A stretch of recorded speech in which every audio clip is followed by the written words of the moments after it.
మార్పు మొదలైంది అని పెద్ద బ్యానర్ హెడ్డింగ్తో రిపబ్లిక్ డే హెడ్డింగ్ పెట్టి ఇచ్చిన, రిపబ్లిక్ పెరేడ్ హెడ్డింగ్ పెట్టి.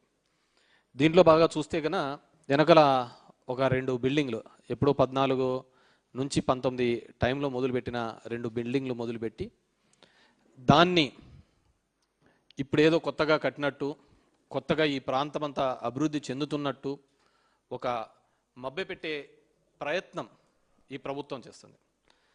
ఓవరాల్గా మా రాయలసీమ ప్రాంతం అంటే ఎలాగో నిర్లక్ష్యానికి గురైపోయింది. ఇప్పటికీ కూడా ఇబ్బందికరమైన పరిస్థితులు మా ప్రాంతంలో ఉంది అని చెప్పేసి నేను పలు విధాలుగా కూడా ఈ ప్రభుత్వాన్ని ప్రశ్నించడం జరిగింది. ఇక్కడున్న కూటమి నేతలకు అందరికీ, మాతో పాటు వెనుకబడి జిల్లాని శ్రీకాకుళం, విజయనగరము ఇలాంటి ప్రాంతాల్లో తీరా చూస్తే అమరావతి అని, క్యాపిటల్ అని, ఇక్కడ ఏదో జరిగిపోతుందని ప్రజలందరినీ కూడా మభ్యపెట్టే ప్రయత్నం ఈ కూటమి ప్రభుత్వం చేస్తుంది. ఈరోజు చూసినామంటే మార్పు మొదలైంది, డెఫినెట్గా మార్పు మొదలైంది, జనాల్లో మార్పు మొదలైంది. జనాలు తెలుసుకునే ప్రయత్నం చేస్తున్నారు ఏం జరుగుతుందో అని చెప్పి. రాష్ట్రం మళ్ళీ కోలుకుంటుందని, కోలుకోవటం లేదైనా నిజానిజాలు తెలుసుకునే ప్రయత్నం చేస్తుంది. ఎందుకంటే మనకు అందరికీ తెలిసినదే, రాజధాని ప్రాంతంలో ఎటువంటి అవినీతి కార్యక్రమాలు జరిగినాయో, కిలోమీటర్కి 180 కోట్ల రూపాయలతో యాక్సిస్ రోడ్డు అనుసంధానం కావచ్చు, వరద నివారణకు ఎత్తిపోతల ద్వారా ఏ విధంగా దోపిడీ జరిగిందో మనందరికీ తెలిసినదే.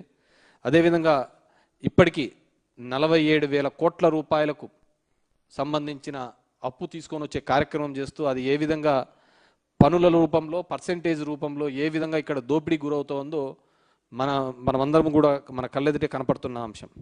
ఇవన్నీ వదిలేయండి, రాజధాని ప్రాంతంలో ఇప్పటికే మొదటి విడత ఇచ్చిన భూములు ఇచ్చిన రైతులకు వారి పరిస్థితి అతిగతి లేని పరిస్థితులలో ఇక్కడ రైతాంగం కానీ, ఇక్కడ ప్లాట్లు ఇచ్చిన రైతులు ఉన్నారు. రోజు మేము చూస్తూ ఉంటాం, సిఆర్డీ ఆఫీస్కి పోయినామంట, మేము అక్కడ 3 రోజులు, 6 రోజులు, 7 రోజులు ఎదురు చూస్తున్నాము, ఎవరే కానీ మమ్మల్ని పట్టించుకున్న దాఖలాలు లేవు అని చెప్పేసి రైతుల యొక్క బాధను చూస్తూ ఉంటాం. ఇక్కడ వారికి వాళ్ళ భూమి ఇచ్చిన తర్వాత వాళ్ళ ప్లాట్లు ఎక్కడ వస్తాయో తెలియదు, ఏమొస్తాయో తెలియదు. మమ్మల్ని అంటే ఇగ్నోర్ చేసినారు, మా ప్రాంతాన్ని అంతా కూడా ఏ విధంగా భ్రష్టు పట్టించాలో ఆ విధంగా భ్రష్టు పట్టించినారు. ఇక్కడ మిమ్మల్ని నమ్మి చేసిన వాళ్ళకు మీరేం చేస్తున్నారో అర్థం చేసుకోండి. ఈరోజు నిన్న చూస్తే ఆశ్చర్యకరమైంది ఏంటంటే, రాజధాని 2వ దశ దానిలకు 709 చదరపు కిలోమీటర్లతో మాస్టర్ ప్లాన్, అంటే 175 ఎకరాలు దగ్గర దీనికి కావాలి అని చెప్పేసి. ఎవరిని నాశనం చేయడానికి? పచ్చని 3 ఉండి 3 పంటలు వచ్చే ఈ ప్రాంతంలో ఇక్కడ ఏదో జరిగిపోతుంది, ఎక్కడా లేని విధంగా అభివృద్ధి చేస్తాము అని చెప్పేసి నమ్మబలికి ఆ రైతుల దగ్గర అంతా వ్యవసాయ భూమి తీసుకొని ప్లాట్లు ఇస్తామని చెప్పేసిన మీరు ఈరోజు ఇక్కడ ఈ ప్రాంతానికి చేస్తున్నది ఏంటి? వాళ్ళకు ప్లాట్లకు చూపించకపోగా 2వ దశ, 3వ దశ, ఇంకా ఒక ఎయిర్పోర్ట్ కావాలి అని చెప్పి దాని మీద చాలామంది చాలా విధాలుగా మాట్లాడినారు. ఎందుకు ఆ ఎయిర్పోర్ట్ ఎందుకు కావాలి, పక్కనే గన్నవరం ఉందిగా, ఎందుకు అంత పెద్ద రైల్వే స్టేషన్ కావాలి, ఈ విధంగా చాలామంది మాట్లాడినారు. కానీ ఎందుకు మీరు ఈ విధంగా మోసం చేస్తున్నారు ఈ ప్రాంత ప్రజల్ని? మీరందరూ కూడా మీరందరూ కూడా ఆలోచించుకోండి. ఏదో మేము వ్యతిరేకమో ఇంకోటి వ్యతిరేకమో కాదు. ఇక్కడ ఈ ప్రాంతంలో ఉన్న ఈ రైతాంగానికి ఇచ్చిన భూమికి మీరు ఏ విధంగా వాళ్ళని కాంపెన్సేట్ చేసి ఇస్తున్నారు?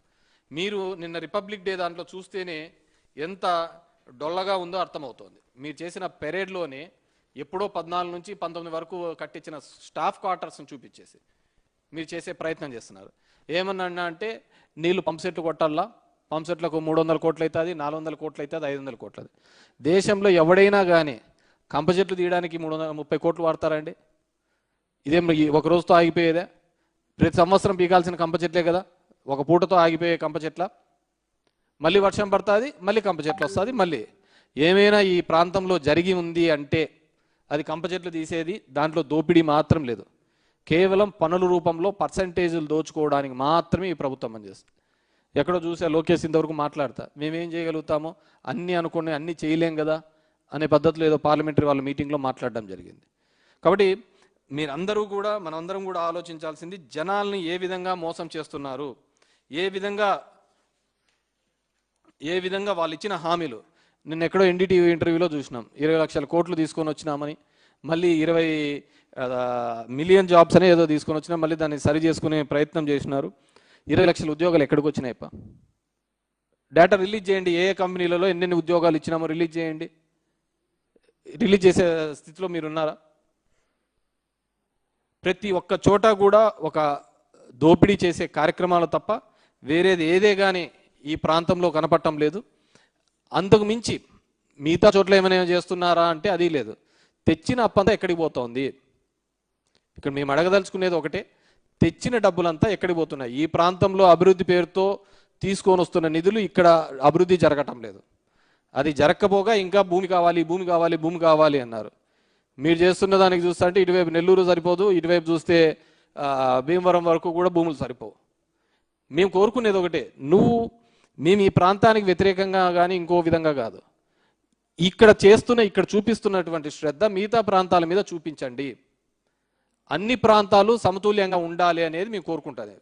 వైఎస్ఆర్ కాంగ్రెస్ పార్టీ నుంచి మొదటి నుంచి కూడా కోరుకునేది, ఆలోచన చేసేది అన్ని ప్రాంతాలు కూడా సమానంగా చూడాలి, ఆ విధంగా ముందుకు అడుగులు వేయాలనే దాని మీదనే కోరుకుంటున్నాం. ఈరోజు ఇంకా జనాలు మభ్యపెట్టే కార్యక్రమం చేయొద్దండి. ఇప్పటికే మీ సూపర్ 6 హామీల వల్ల మోసపోయినాం, దగాపడ్డాం. ఇప్పటికీ కూడా ఇంకా అంతా బాగుంది. కేవలం మీరు అటెన్షన్ డైవర్స్ కోసము ఏదో ఎక్కడో దోపిడీలు గొడవలు చేయడము, కేసులు పెట్టడము, దీనిల మీద చూపిస్తున్న శ్రద్ధ పరిపాలన మీద చూపించడం లేదు. పరిపాలన మీద మీకు అస్సలు కంప్లీట్గా అబ్జల్యూట్గా ఫెయిల్ అయినారు. మీరు చూడండి, ఎక్కడైనా కావచ్చు, మీరు జరుగుతున్న ప్రతి క్రమంలోనూ కూడా దౌర్జన్యాలు, దోపిడీలు. కోడినికి వస్తే కేసు అంటారు, గొర్రెనికి వేస్తే కేసు అంటారు, మనుషుల్ని చంపితే కూడా వాళ్ళని పెద్దగా శిక్షించలేని పరిస్థితిలో మీరున్నారు.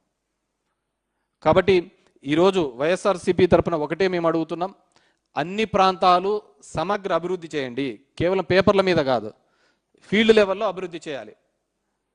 ఈ రిపబ్లిక్ డే రోజు, 77th రిపబ్లిక్ డే రోజు ఇప్పటికైనా మీరందరూ కూడా, ఎందుకంటే ఎవరైనా ప్రెస్లో రాస్తా అంటే, ప్రెస్లో మాట్లాడుతూ ఉంటే వాళ్ళను జైళ్ళలో వేస్తున్నారు. ఎక్కడ ఏ దాని మీద ఉందో నాకు అర్థం కావటం లేదు.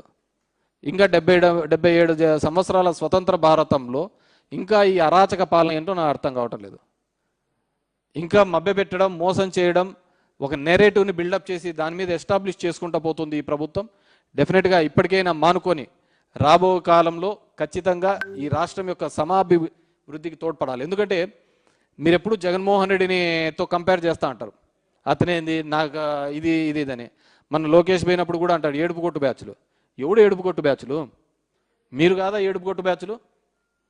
పొద్దున్న లేచినా నుంచి జగన్మోహన్ రెడ్డి మీద ఏడ్చేది మీరా మేమా? ఏడుపు కొట్టు బ్యాచ్లు మీరు. ఇప్పటికి 2 సంవత్సరాలు అయితే అంటది, ఏ రోజైనా జగన్మోహన్ రెడ్డి పేరు చెప్పకుండా మీరు మాట్లాడిన సందర్భం ఉందా? మీరు ఈ ప్రాంతంలో చేసిన అభివృద్ధి కానీ, ఈ ప్రాంతంలో చేసిన ఈ పనిని నేను చేశాను, ఈ అభివృద్ధి నేను చేశాను, ఈ కాలంలో సంక్షేమం ఇది చేశాను చెప్పుకునే కాలం ఉందా? లేదు కదా. ఇంకా అదే ఏడుపే. ఎవడో కట్టిన హైదరాబాద్ నేను కట్టించానంటారు, ఎవరో చేసిన దాంట్లోకి నేను చేశామని అంటున్నారు. నువ్వేం చేసావు? ఉమ్మడి ఆంధ్రప్రదేశ్లో 9 సంవత్సరాలుగా ముఖ్యమంత్రిగా ఉన్నావు. ఉమ్మడి ఆంధ్రప్రదేశ్ అంటే ఈ ప్రాంతం కూడా వస్తుంది కదా, కేవలం హైదరాబాదే కాదు కదా వచ్చేది, ఈ ప్రాంతం కూడా వస్తుంది. మరి ఈ ప్రాంతంలో ఉమ్మడి 9 సంవత్సరాలు నువ్వేం చేసావు? విజయవాడకి ఏం చేసావు? గుంటూరుకి ఏం చేసావు? అమరావతికి ఏం చేసావు? శ్రీకాకుళం చేసావు? గోదావరి జిల్లాలకు ఏం చేసావు? రాయలసీమకి ఏం చేసావు? మీరు ఏ పని చేయకుండా మా జగన్ మీద, మా నాయకత్వం మీద ఏడుపు కొట్టు మా ఎందుకు? పొద్దున్న లేచిన నుంచి ఇదే ఏడిపే కదా మీరు చేస్తాండేది. మేమెందుకు ఏడ్చినాం? మేము చేసిన పనిని కూడా మీరు తీసుకోబోతున్నారు క్రెడిట్, మీరు మీ దాంట్లో అకౌంట్లో వేసుకుంటున్నారు. మేము మొదలుపెట్టిన పనిని కూడా మీ క్రెడిట్లోకి వేసుకుంటున్నారు. ఏది ప్రతి ఒక్కటి కొత్తగా మీరు తీసుకొని వచ్చిన సంస్కరణలు అంటూ ఏమీ లేవు. మన గ్రీన్కో దగ్గర ఇండస్ట్రీస్ దానిలో మేము తిన్నారు, దావోస్కు పోయినాం, గ్రీన్కోతో అగ్రిమెంట్ అయినాం. ఏమి ఏడ్చిరు మీరు? గ్రీన్కోలో తెచ్చడానికి అంత దూరం పోయినారు ఆ దావోస్ కని. మరి మీరెందుకు పోయినారు? మీరేం తెచ్చారు? అది టూర్ విజిట్కి పోయినట్టు పోతున్నారా? కాదు కదా. కాబట్టి ఇప్పటికైనా కానీ పరిపాలన మీద శ్రద్ధ పెట్టండి, లా అండ్ ఆర్డర్ మీద శ్రద్ధ పెట్టండి.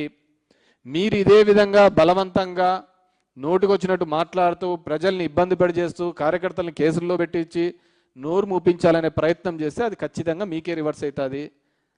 పబ్లిక్ చాలా తెలివైన వాళ్ళు, ఏం జరుగుతుంది ఎలా జరుగుతుంది అనే దాన్ని బాగా క్షుణ్ణంగా పరిశీలించే వాళ్ళు జనం.